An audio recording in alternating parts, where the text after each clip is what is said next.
Bonjour à tous, j'espère que vous allez tous très très bien. On se retrouve pour une toute nouvelle vidéo débrief de cette AC Milan Inter Milan à San Siro, un magnifique stade pour la Ligue des Champions, comme vous pouvez le voir sur cette image. Magnifique, juste ce tifo milanais est exceptionnel, une ambiance magnifique, une ambiance très vite refroidie par ce match. On va faire un rapide, très rapide débrief de ce match.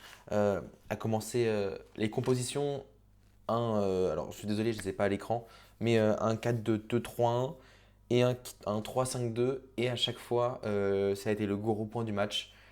Tonali, Krunic, le 2 devant la défense de Milan, était constamment en infériorité numérique face aux 5 milieux de l'Inter. Ce qui a fait que ils n'ont jamais vraiment réussi à s'imposer, les Milanais. Un deuxième mi-temps plus équilibré, mais les 10 premières minutes sont catastrophiques, on va pas se mentir, côté milanais, avec ce premier but sur corner, un corner tiré par Darmian, je crois, euh, qui est très bien déposé. Et c'est Dzeko, l'ancien de la Roma, qui va passer devant Calabria. Calabria peut à la fois faire quelque chose et ne rien faire. Il peut peut-être attaquer plus le ballon, mais ce serait prendre des risques donc de lâcher le marquage de Dzeko. Donc voilà, ça fait un petit peu, ils l'ont fait remarquer à juste titre, ça fait un petit peu rappeler au but de Benzema sur un centre de Ferland Mendy, si je ne dis pas de bêtises, contre Manchester City la saison dernière. Et 3 minutes plus tard, sur un déboulement encore une fois de Darmian, une passe magnifique qui va venir dans les pieds de Mkhitaryan. Et là, il a un boulevard. Kier et Tomori ne sont absolument pas sur la même ligne, etc. Du coup, ce qui fait qu'il bah, littéralement entre dans la défense. Il s'avance, il est seul et Maignan ne peut strictement rien faire dans ce match. Alors, ça c'est un débat. Pour moi, il n'y a pas pénalty. Pour la simple bonne raison qu'on est en Ligue des Champions à un moment. Et oui, certes, ici, il y a la main, mais il n'accroche pas. Il le touche et enfin, je sais pas. Pour moi, vraiment, et après derrière, Lautaro n'a pas du tout contesté. Donc pour moi, c'est logique du coup qu'il n'y ait pas de penalty. Mais vraiment, enfin, pour moi, je ne comprends pas. Si un vrai vitesse réelle, ça se voit, enfin, qu'il y a quelque chose et on voit la main, on pense qu'il l'accroche.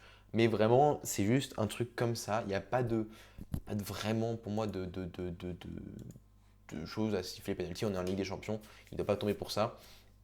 La deuxième mi-temps a été beaucoup plus équilibrée pour le coup. Après, il y a un gros coup dur, c'est que du coup, il n'y avait pas Léo aussi côté, euh, côté milanais. La rentrée d'Origi a fait un peu de bien. Il perd Benacer très rapidement aussi, remplacé par Mesias Junior qui rate une énorme occasion d'ailleurs aussi. Je regarde un petit peu mes notes. Voilà, pour moi, penalty, ça oui. Donc voilà, et puis on se retrouve juste avant cette action. Il y avait eu une énorme parade de Mike Maignan. C'est pas, je sais plus devant qui c'est. Je crois que non, c'est pas Lautaro, je sais plus. Suite à une énorme percée de Bastoni qui n'est pas du tout attaqué, ça va falloir qu'on m'explique aussi.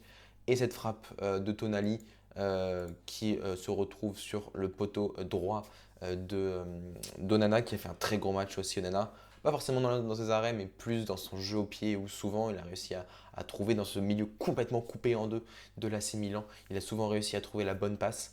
Donc voilà, un match plutôt agréable quand même à voir. Même si je pense que si l'AC Milan marque en début de seconde période, je crois qu'ils ont aussi une case début de seconde période, ça peut relancer le match. Donc on se retrouve dans 6 jours au même endroit à San Siro pour cela. Voilà, c'est un débrief assez court mais efficace, je l'espère. J'espère qu'il vous aura plu. N'hésitez pas à vous abonner à cette chaîne. On se retrouve très très vite. C'était tout. C'était Marc. Prenez soin de vous.